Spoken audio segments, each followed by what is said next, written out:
iNOD Stimulus event. We're pretty excited today to be hosting a couple of ladies who are going to really have a great conversation with you guys. They've got some interesting stuff to share. We're looking forward to this. So first, I just want to say thank you for coming. This particular webinar is called Connecting People with Disability to Inclusive Employers and Opportunities.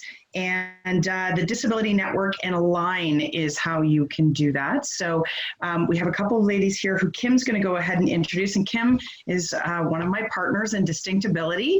And so I'm going to hand over to her so that she can do a little bit of housekeeping and some other introductions.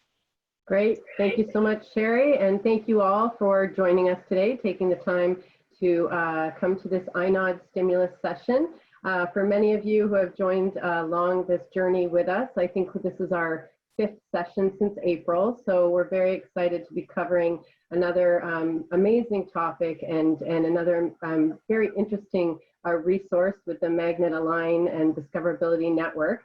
So before we jump into the main event, just a couple of housekeeping things. I'm sure you're all used to Zoom at this point, but if for any reason you have any technical difficulties, if you either log out and log back in, you can also call or text me. I put my number in the chat form there, or shoot an email over to info@Distinctability. You're more than welcome to have your cameras on. We'd love to be able to see your smiling faces. We do ask that you do keep yourself on mute while the presenters are speaking. There will be opportunities for questions, absolutely. You can put them in the chat as we're going forward through the presentation, and there will be natural breaks in the flow of the presentation for, we'll ask those questions of the presenters for you. So feel free to ask, and we can also stay on afterwards if anybody would like to ask any questions after the fact. So without further ado, we're going to introduce our wonderful guest speakers today. We're thrilled to have them here with us, and that is Lisa Kelly from the Discoverability Network, and we also have Elizabeth Mohler from Magnet Align. So without further ado, I'm going to hand the stage over to you. Thank you. Great, thank you very much. Ooh, a little bit of feedback there. Okay, so before we start, I thought we'd take a brief moment. You've seen a lot of logos and a lot of names up there. So Elizabeth, maybe you'll join me and we can explain what a couple of these are. We'll go through this in this presentation. My name is Lisa Kelly, and I'm a program manager at the Ontario Chamber of Commerce, but I work on the Discoverability Network program. We're connected to Elizabeth, who I'm going to let introduce herself in a minute, through Magnet. So Elizabeth, do you want to introduce yourself? Certainly. I'm Elizabeth Mohler, and I work as Project Coordinator of Inclusive Hiring at Ryerson Magnet. Magnet is a social innovation platform that connects job seekers to employment opportunities, employers to job seekers, and communities to one another. I work specifically on the Align project, and I also work with Lisa on accessibility of the Discoverability Network, and we're going to speak more about those in a few moments. Great. So as you have, if you have questions as we're going on, just jump in. I'm going to pause at regular portions as we kind of cover a concept or an idea, give you the opportunity to ask questions. You know, hopefully this will become clearer as we go through, because there's lots of organizations, but we're partnering together to try to connect inclusive businesses to job seekers with a disability. So I thought today some of the things we might talk about are the two tools we have, because I think they're excellent tools. They support each other, and they can also help job seekers connect to inclusive employers. You will be sent a copy of this deck out with links embedded in it in PDF form at the end of the training, as well as a request to provide us some evaluation and comments on how we can improve presentations for the future. The second thing we wanted to talk about briefly, because they do affect both our tools, is disclosure, and then the idea of accommodations as productivity enhancers. So we're going to touch upon all those kinds of concepts as we go through. I'm sure for most of you, it's concepts you're familiar with, and hopefully we can offer a perspective that you may not have considered. Elizabeth, do you want to add anything else before we get into the meat of the presentation? No, I think the only thing that I would add is that we're excited to have everyone here, and we're hoping that as we go through this presentation at the end, that you'll have time to interact and ask any questions that you might have had that have come up during our presentation. Now, we will be recording this session, so if any of you do not want to appear while we're recording, you might want to turn your cameras off because it will be recorded and shared out. All right. So this is concepts that you're all very familiar with, but I always start my introductions with it. We know that hiring people with a disability can give businesses a competitive advantage. And in fact, the Chamber has 135 local chambers of commerce with 60,000 businesses that we represent across Ontario. And they've told us regularly that one of the #1 barriers to growth and productivity is actually labor market challenges. And we also know from studies like the Bank of Montreal that small businesses have reported that when they hire people with disabilities, they've met or exceeded expectations. So this is a great talent pool, and they make great employees. So people with disabilities, and I'm not going to go through all of that because you know that, but there's a ton of data on how they're as productive or more productive, that they are as likely to are more likely to have regular attendance, work more safely. There's a lot of data on that. I'm not going to go through that. We also know that a lot of small employers are concerned about the cost of accommodations. And that's actually pretty minimal when we look at that most accommodations provided in the workplace are not related to disability and cost on average between $200 and $300. So a one-time cost of $500 to provide an accommodation for a person with a disability really isn't a barrier. So I spend a lot of my time talking to businesses about that. And the third thing is we know that capacity for small businesses is a problem. So the Chamber invested in the Discoverability program to help provide training, recruiting assistance, and also connections to stakeholders in this area to help them support, hire, retain people with disabilities. Additional benefits, like I said, just if we go top line, as productive or more, it's better attendance, same or better attendance, better health and safety outcomes, and far more likely to stay on the job longer. So there's a ton of great reasons, compelling reasons why this is a great talent pool. For myself, I like to talk about the whole, inclusive groups are more productive and actually more profitable. But, there's any number of reasons you can choose why to hire a person with a disability.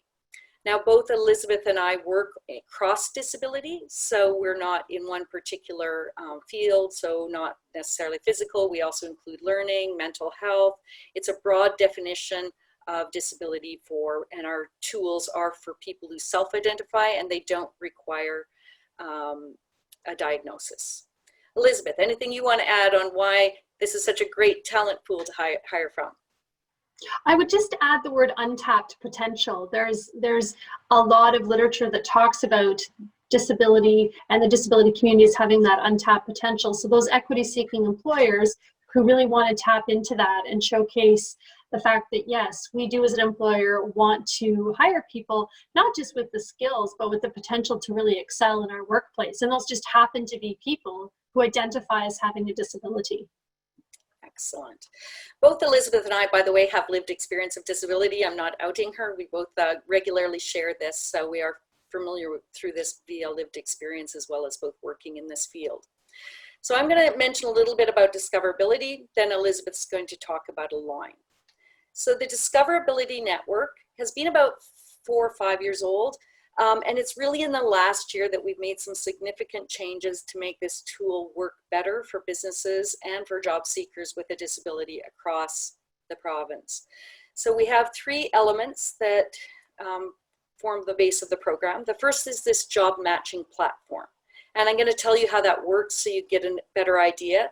But basically it connects businesses that are seeking talent with a disability to job seekers who have self-identified as having a disability. And it's really, I call it a LinkedIn for people with disabilities. It allows you, it's not a traditional job board because it's much more than just your resume being uploaded. You don't search for jobs, you're being connected through the algorithms, and you are guaranteed that the employers on it are inclusive. And I'll talk again a bit more about some of the features of it. The second thing we realized, I joined the team about 6 months ago, and we realized very quickly we need a lot more training, both on why to use the tool and how to use the tool. So there was a misconception out there that it's replacing employment service providers. That's not what it's doing. It's actually here as a tool for employment service providers, as well as a tool for job seekers and businesses. So we provide training on why to use the tool, how to sign up on the tool, how to maximize so you're getting good matches, because if you don't fill out certain sections of the platform, you're not going to get a great match. But we also give training on disability disclosure, accommodations, the customer journey. We've got about 13 different pieces of training for businesses, and we have about 5 or 6, I guess, for employment service providers, colleges and universities, as well as job seekers. And we customize that for every group, so to make sure it fits what they need. You know, we do a needs assessment, provide the training. So that's actually been something that's really taken off and is popular. And if any of you are interested, we're happy to speak to you about that. The third thing we're doing, and I think this is the exciting piece, is networking events that connect employers to job seekers with a disability. They're not job fairs, but they are networking events where candidates can build their job search skills, get questions answered from companies that are actually they're interested in. And those companies and line managers, as well as hiring and HR people, can build up their capacity to better interact with a wide range of people, recognize their abilities, and potentially flag some people that might be great future hires. So we were doing that in person. We're now doing it virtually. When COVID ends, we'll do that live. And again, we're willing to work with any agency that wants to do that and bring employers to you. We're willing to work with employers and bring candidates. So, and we use the job matching tool to help us co-facilitate that. How the tool works. This is a really high level. It's Discoverability.network. So on the system, you get started either as a job seeker or an employer, and you create a profile. Job seekers share their abilities, their skills, their work education. Employers share what jobs they have, but also in what ways they're accessible, the accommodations they're able to provide, things about their facilities, statements. So they're providing also a look for the candidates to understand how these companies are disability confident. Then they get matched. So at this point, nobody's seen each other's profiles. The employer doesn't go cruising through and looking for candidates. The system matches. So it's very important what the candidates put in. And there's a number of fields like skills and qualities, job preferences that are really important that they be filled out so you get good matches. The employer is also putting in what skills and qualities they're looking for. The system then says, I think there's a match. They notify the job seeker first and says, this is a match to a job on our system. Have a look at it, and if you're interested, select, and we'll share your profile with the employer. So up until now, the fact that you've self-identified as a candidate with a disability is kept private. You're choosing to share it with an employer who is actively looking to be an inclusive employer and has been matched to you. If you don't want to, as a user on the system, you don't have to connect with the employer. If you do, your profile is shared with the employer and possibly a resume if they've requested that. And then the employer reviews that and gets on back to you if they decide that you want to have an interview, and then it goes on the traditional route. What this does is eliminate for the employer having to talk to 50 agencies. Because I can tell you, I spend most of my days talking to employers across our system. They don't want to deal with multiple agencies. And the odds that a particular agency in a particular location will have the right person with the right skill set at the right time is pretty low. So this just facilitates it. You as the employment service provider, for some, we're working on getting a dashboard for you so that you can help your candidates connect, and you can monitor and assist with job search activities. But you're still helping them with their resume, setting up their profile, preparing them for the interview, providing them with the supports at the end. So this was really designed as a tool for all the different parties involved. This is the page where you sign up or sign in. You select a region. That's more for us on networking events. select the Find Job Opportunities button to get started. Now you'll see beside the Find Job Opportunities button, there's a little section called Resources. And we house information about some of our partners, some of the organizations we work with, which would be some of your organizations out there, but also tools that we've curated across different organizations, and we've asked for permission to share them. So for instance, we have David C. Onley Initiative Able 2 documents on disclosure because they're excellent. Or on the employer side, we have the Conference Board of Canada materials on how to become an inclusive employer. So we're curating the best and just sharing it. This is an example of a complete and an incomplete profile. You're just for your candidates. We try to, teach people that just like a LinkedIn profile is going to work a lot better for you if it's complete, so too will it work better if you have a complete profile on our system. You can see that we have things like my profile, ways to communicate with employers, job search on so on the Magnet platform, on Indeed, connections to different groups that we've paired with again, a resource center where we let people know about upcoming events and trainings, media, so you can actually put an entire portfolio of materials, multiple resumes on the system, support, and then settings. We do encourage people to self-identify as having a disability on the system because our employers use a filter called must have a disability so that they can find the candidates that they're looking for. And if you haven't self-declared, you won't get matched to an employer that's looking to do diversity outreach. Let's pause. Before we let Elizabeth speak and me give the chance for a break, I want to address any questions or comments you may have at this point.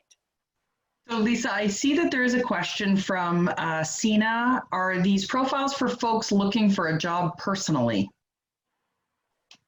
So are these profiles for folks looking for a job personally? Yeah, it's their own individual account. They set it up. They could work with you. I mean, I used to work with my clients setting up a LinkedIn account, and we shared a password for the time they're working with me, and I helped them.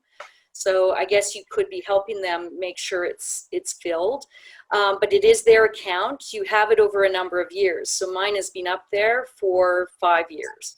So it's like a LinkedIn where it's a living document you just keep adding to, and it is their own personal. For the employers, it's an employer profile. So if we had, CBC Radio Canada has started advertising jobs on there. They have an account and they post across all their divisions. But I also have chains where, just a store in Hamilton in that particular chain might post only for their location. Okay. Does that answer the question? We'll give her a minute to respond if she has anything further. I see another one from Kelly. Do you have any statistics of the success of using this tool in a rural area? Oh, what a great question. No, I wish I did. We just changed our parameters to be able to collect. So because of privacy laws, we were unable to collect that information, and we've just made changes within the last 3 months that will allow us to collect that data. But it required actually getting permission from users, both from the employer side and both from the job seeker side. So I got my first set of data last month, and I think Elizabeth, were you on that workshop? I'm going to quote some number, it'll be way off. I think we had... No, I wasn't. I think we had 20,000 matches on the system. Now that doesn't mean they all resulted in a job, because an employer is ideally going to be matched with multiple candidates, but we are definitely getting matches, and our employers are continuing to grow. So Bell Technical Solutions just posted 350 jobs a couple months ago. RBC's started using the system again, as well as a lot of small employers in the hubs. So we've created hubs in very engaged areas. So Sarnia, Kingston, Ottawa, Toronto, Halton Peel, Hamilton, where we're working with some of the chambers that are very active in this and supporting their small businesses. And we're seeing much more of an uptick with those employers. So just last week in Hamilton, we got, I think there's 15 jobs we filled. So that's awesome. It needs to be working, yeah. Okay, that's fantastic. Actually, there's a whole bunch of questions. So do we want to... A quick one, is this program only in Ontario, from Donna? Yes, Donna, it is right now. I want it to work so well here, though, that it gets picked up and is made nationally. You can post outside of Ontario in this system because the candidates choose. So we do have other people posting on it, but it's predominantly Ontario. But all our national providers are advertising nationally. So it's formally for Ontario, but it's used by groups outside of that. Okay. And so the next question, actually, this is from Sina, just to follow up. Thank you. So I could help my client build a profile. Yes, and I think you need to. So traditionally what we do is we can either train all the staff in your office on how to do that, or a couple people that you've designated. Happy to do that one-to-one. We can also train your candidates on a regular basis on how to sign up.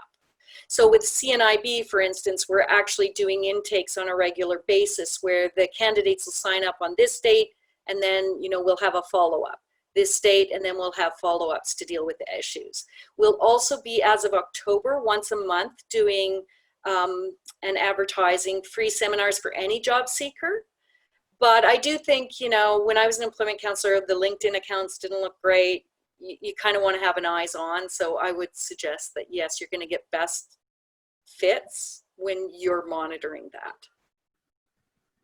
All right, awesome. And we also have one-to-one support. So if you're having problems just as an individual, we have a person who's dedicated to answering those calls and helping you.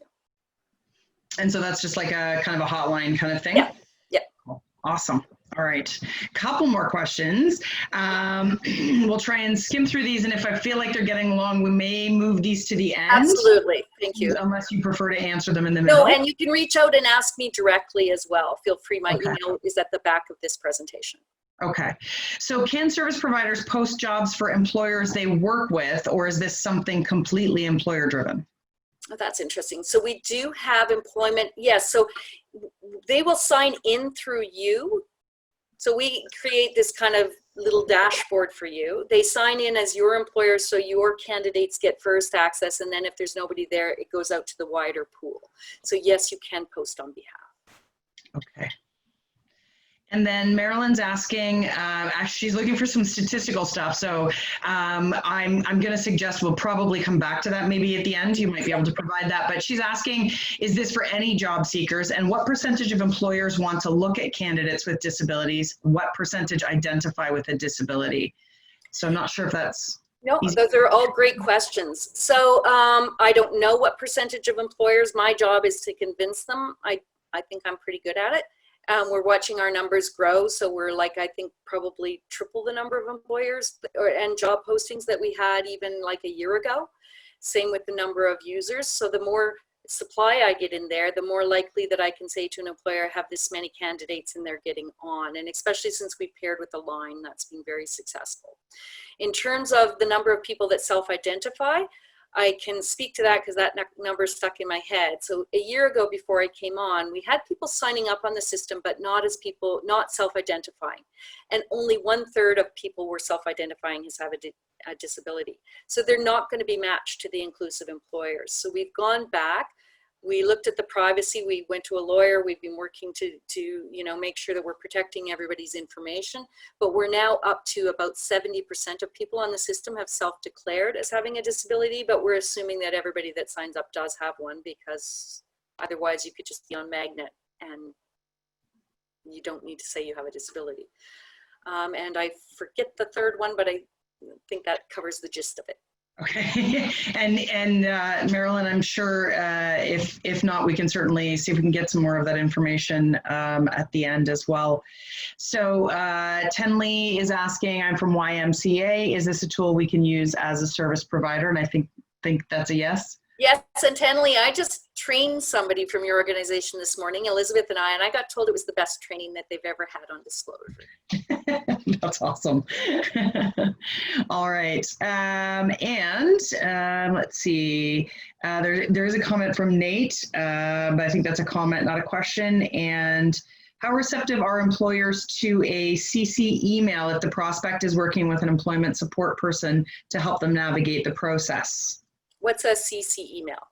I think it's like just a carbon copy. Blind copy.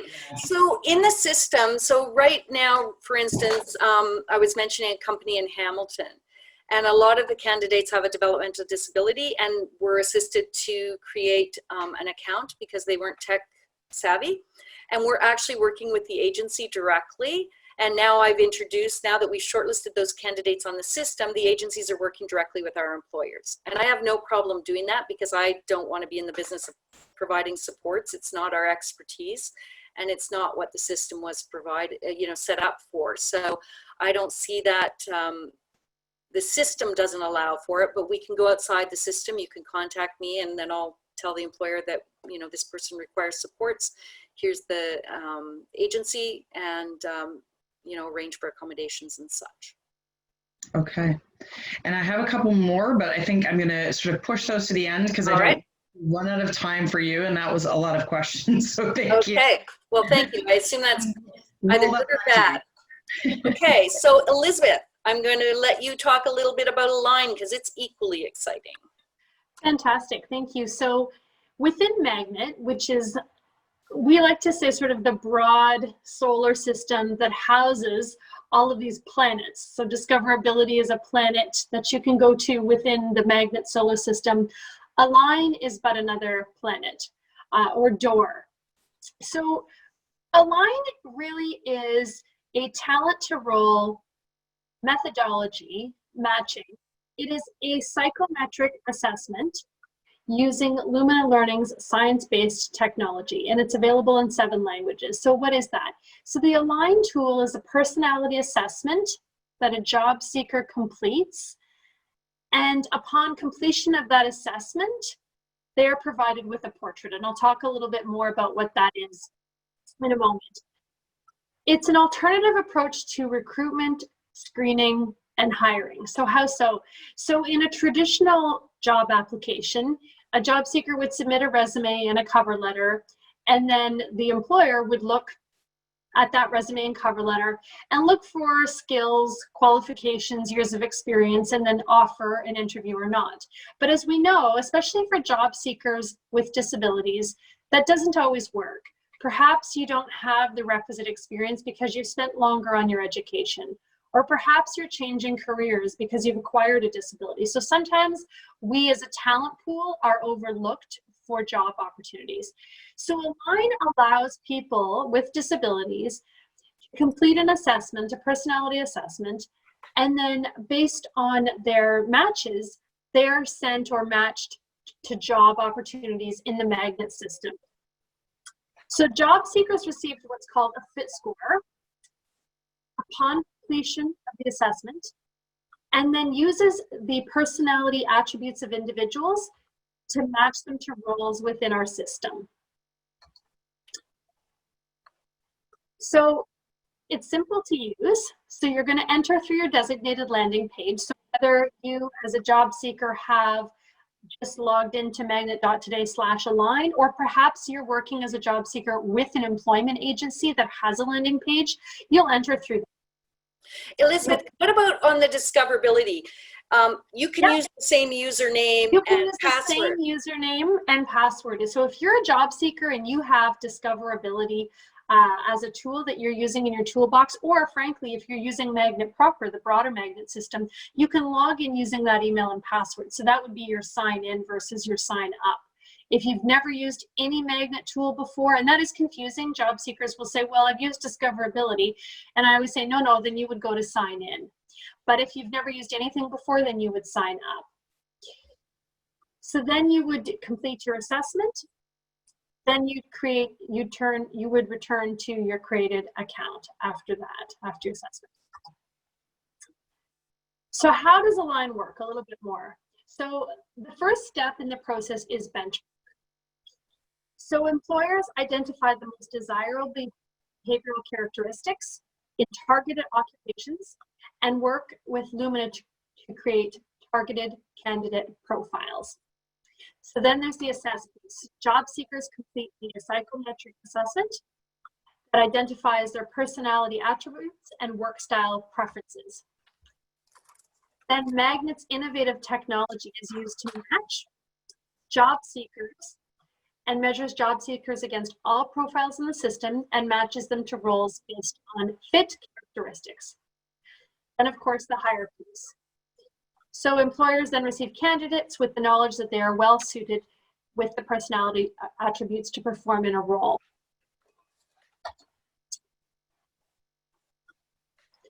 So I'll just move on to the Lumina competency framework. So you can see this 8-sided color wheel here.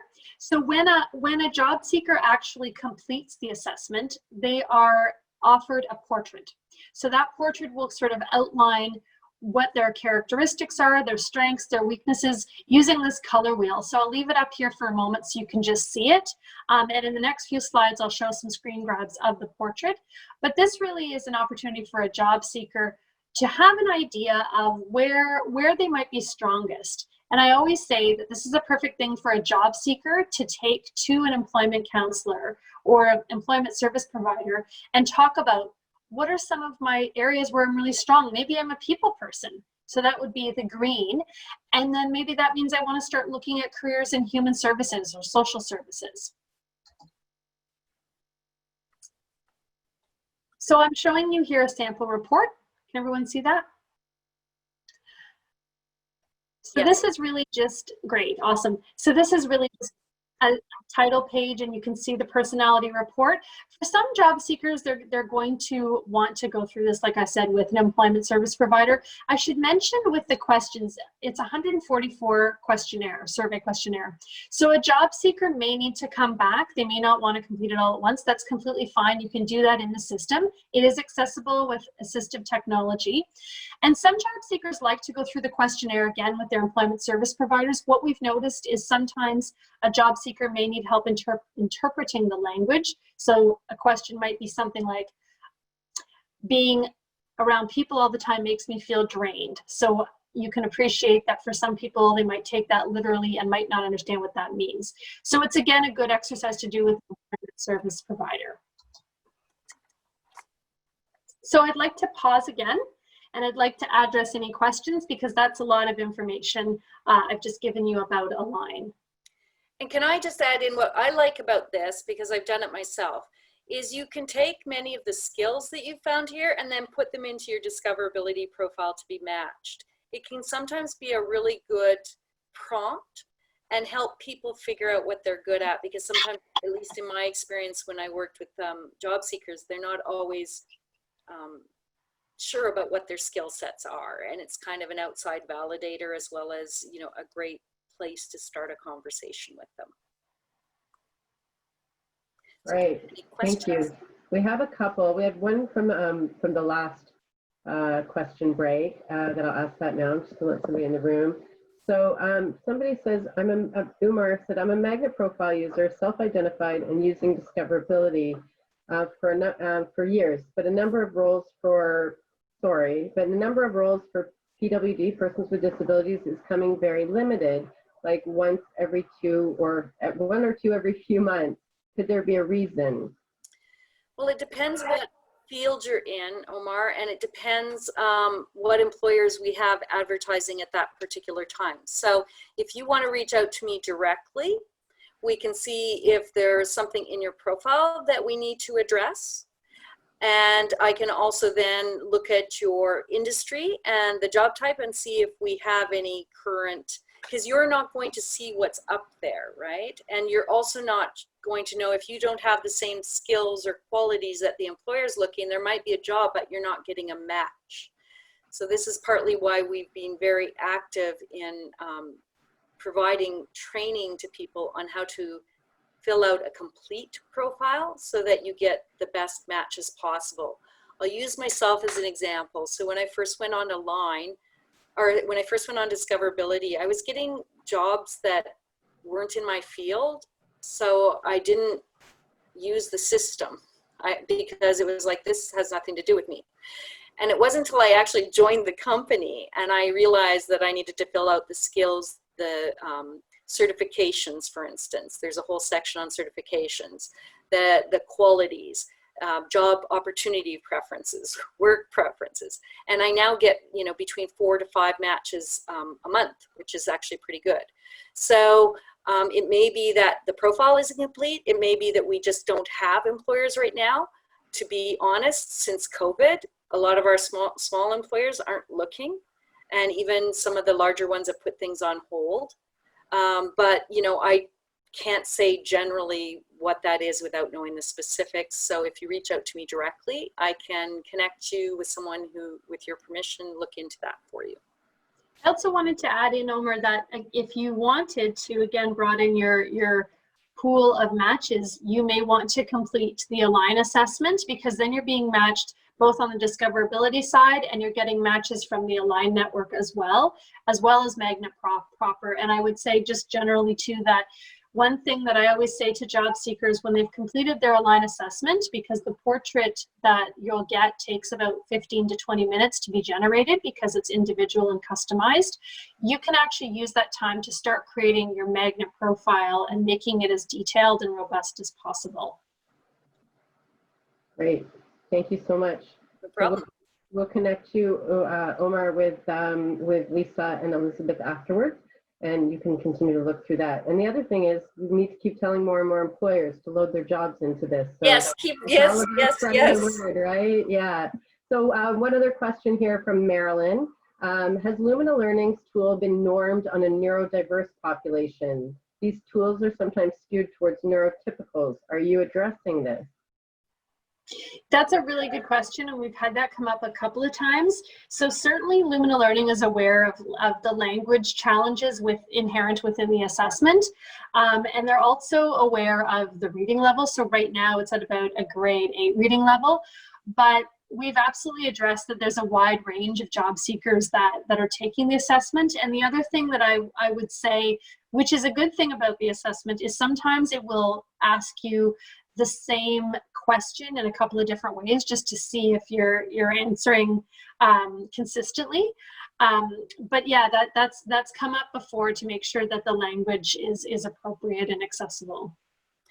Can I add, these are both tools in a toolbox, but you shouldn't ever, you know, as an employment counselor, you should never ever be reliant on just one tool. We were just giving a training earlier today where I was talking about the 8 that I prefer. That's just 8, and there's way more. So as a job seeker, you know, you're most likely, you want to maximize the impact and the spread. So you have to kind of look at both those things. And, you know, you're not going to rely on one, or, you know, you're likely to be job searching for a long time. Put it in your toolkit. Yeah. That's one tool. That's great advice. Omar says he'll reach out to make a better profile and volunteer to make a video tutorial as well that's great. that others may find helpful. That's great, Omar. Thanks. Okay. Thanks, Marilyn. That's all the questions for now.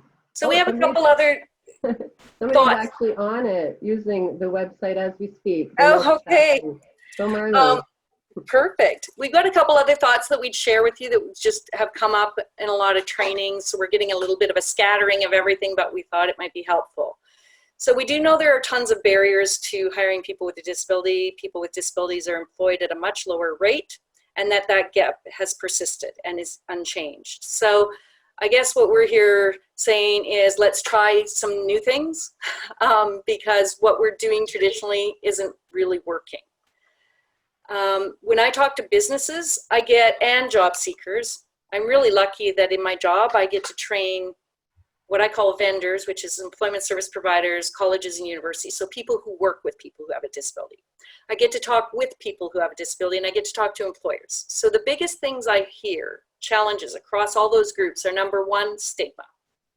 The worry about bias for job seekers, and that's very real.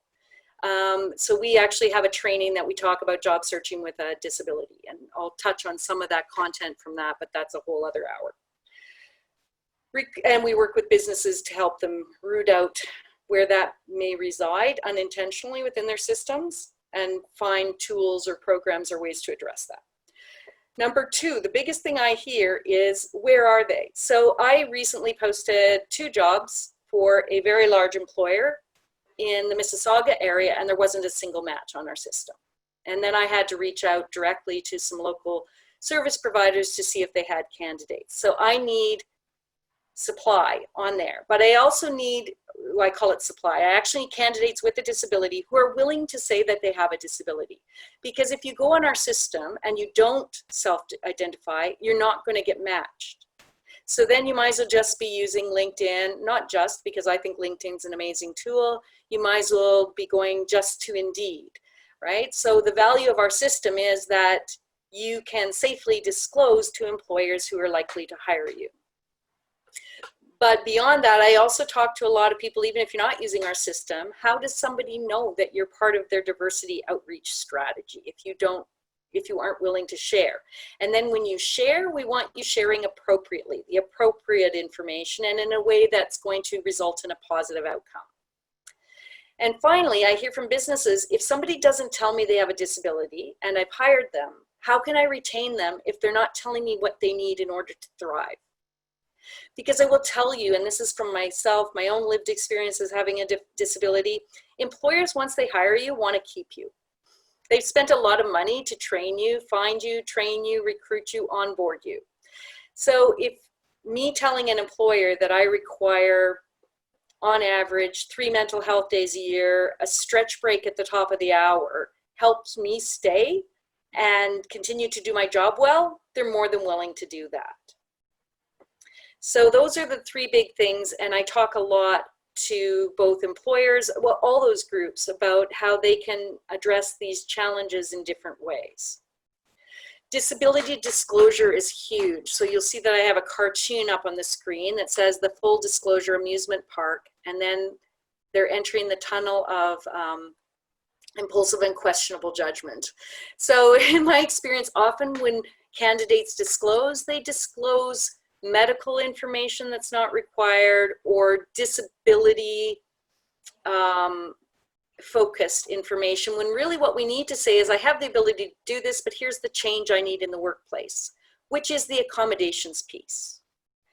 And as long as we stick to job relevant information, disclosure can be a very positive experience, right? It's when we start getting into the medical or the details or maybe past experiences that have been negative that aren't relevant to the employer we're in front of at that time. So I think actually getting this disclosure piece down from all perspectives, and for employers to send signals, ask the question in welcoming ways, and for employment service agencies and other people that work with disabilities to coach on appropriate disclosure is really important.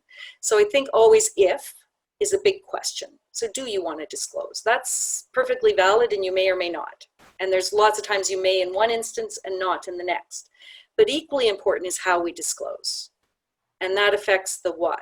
What do we disclose? Which is the need for an accommodation, not too many details about our own personal situation.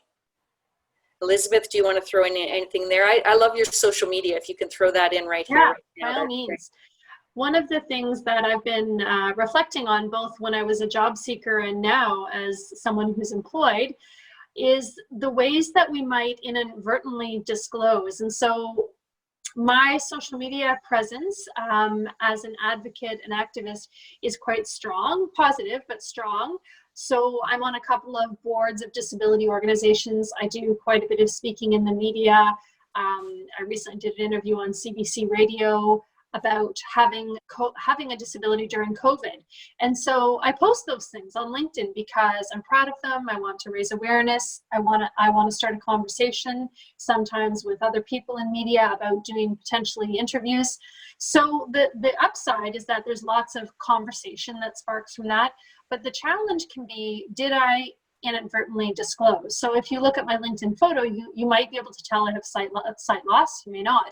But if you started to look at my posts and the things I write, you might think as an employer, oh, I wonder if she has a disability. She's really passionate about advocacy. She's done a lot of speaking about having a disability. And while that's really positive and it shows that I'm using my disability to educate and inform, it's something I think about because I'm disclosing before I've even sent in that cover letter. So before I've even applied, I've got things out there that say I have a disability. And so it's something to note because, as we know, employers Google us as job seekers.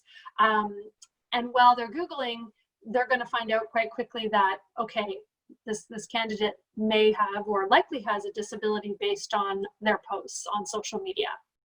And what we say in our own private life about how we feel as a person with a lived experience might be different than what we want an employer to hear. So just be aware of some of that complexity.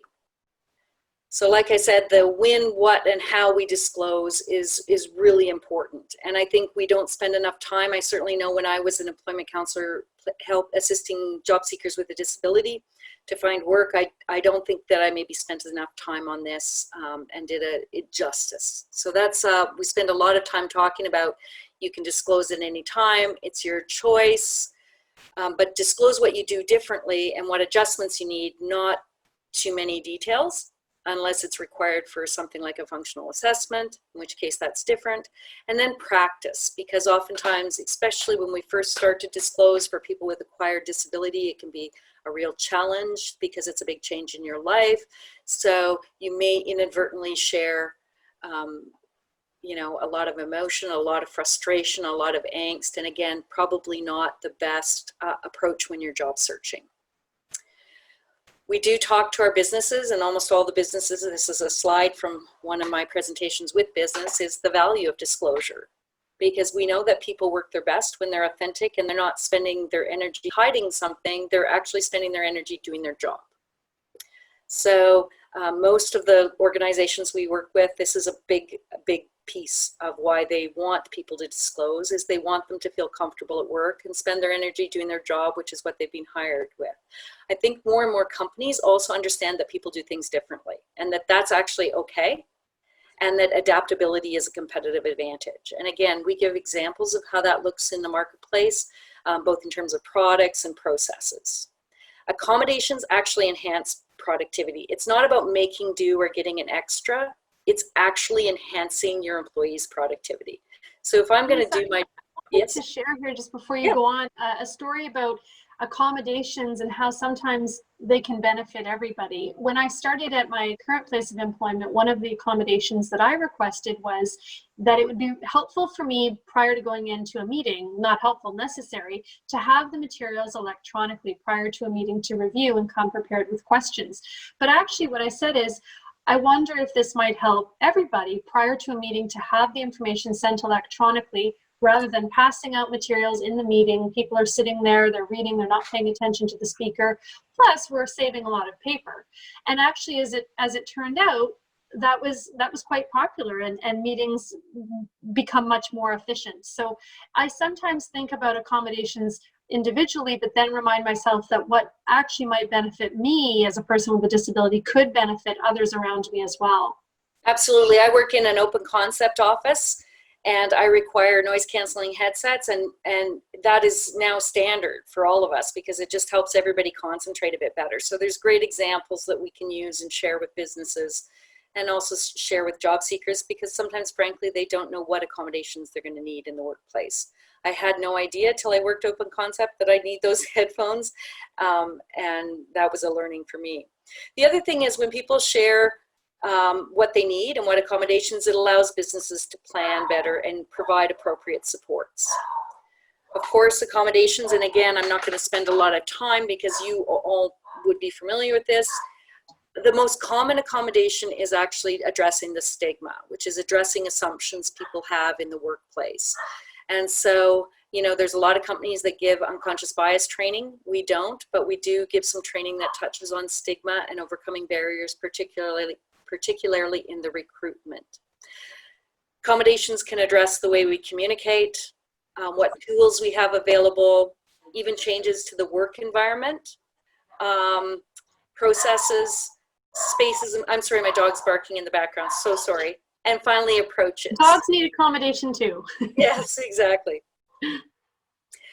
We do a lot of training on language. So again, businesses are really interested. Interestingly for me, businesses are often worried that I'll say the wrong thing or I'll offend somebody. And I think in a lot of cases, actually, people would go out of their way to avoid a situation where they might inadvertently hurt someone's feelings, then they would try to just figure out how to use better or more appropriate language. So this is another workshop we offer, but you know, just teaching people to move from the can't do, or the dis into the what do they do differently. Moving from negative language to positive language, from stigmatized language to neutral or positive wherever possible. And finally, we're going to talk to you about radical candor. This is not my idea. It's not Elizabeth's idea. It's from Kim Scott. And I try to share this out with all employment service providers that I find, because I think it's a great way to provide feedback when we're working with business and when we're working with people with disabilities. Marilyn likes that. Thank you, Marilyn. Are you familiar with this? Okay. This is a great concept, and there's a lot on the web about it. You should buy her book. It's amazing. She's got some TED Talks. But basically what she's done is looked at a 2x2 axis grid, and she says one axis is the care. So I care at the top, or I don't care at the bottom.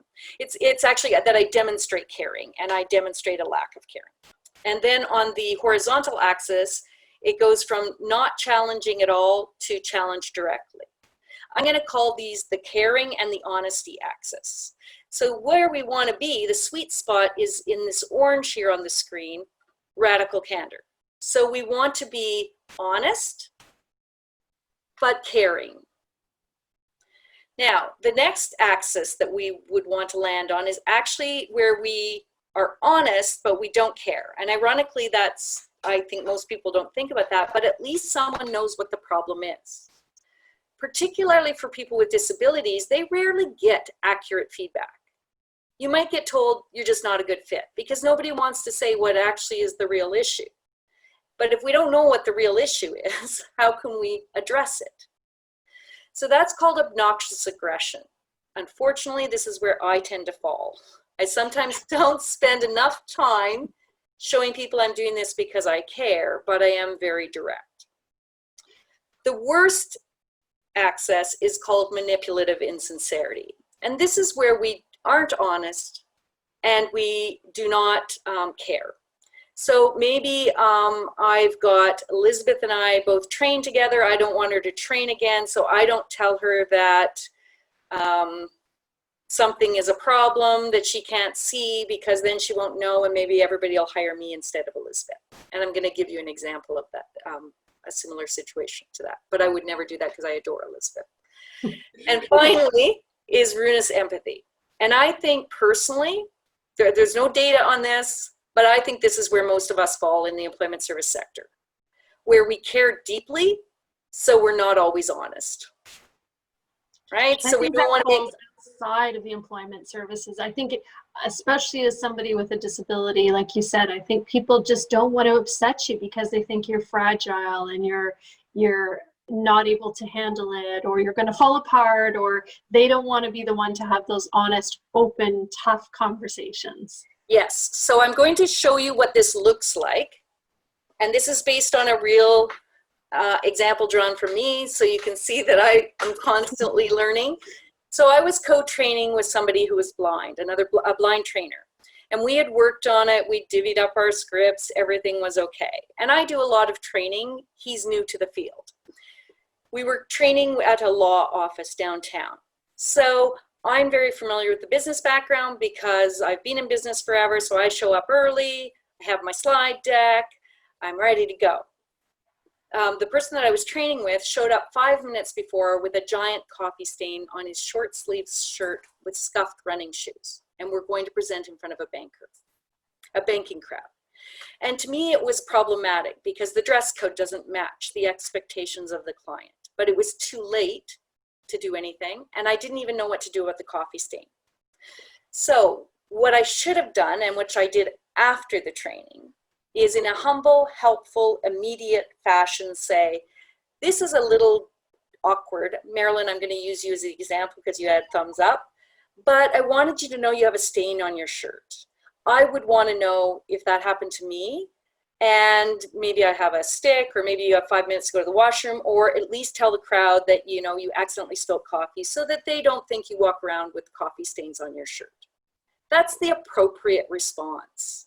Because if Marilyn doesn't know, she might show up the next time. And even if nothing else, even if I use obnoxious aggression and laugh aloud and say, hey, everyone, look at Marilyn wore her coffee to work today. She now knows that's a potential problem, that she can solve for in future.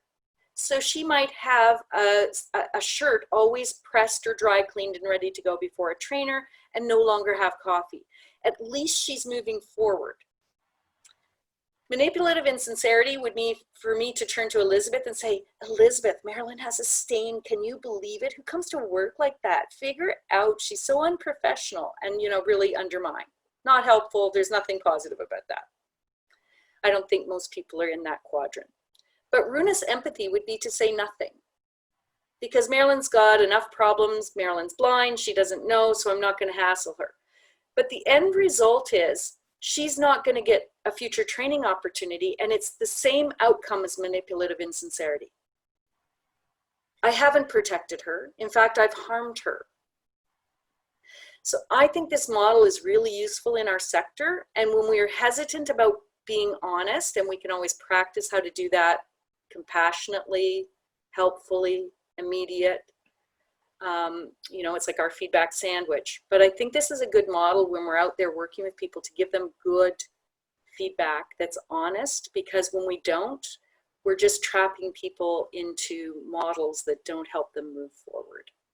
And I think, you know, as somebody that I really embrace this model, and what I've adopted in my professional life, and sometimes as the person with a disability, we have to, whether we like it or not, try to help people feel more comfortable. And so when I started in my current role, I asked, what is the dress code? To a colleague I trusted and liked, and said, what is the dress code? Is what I'm wearing appropriate? So I'm opening that door.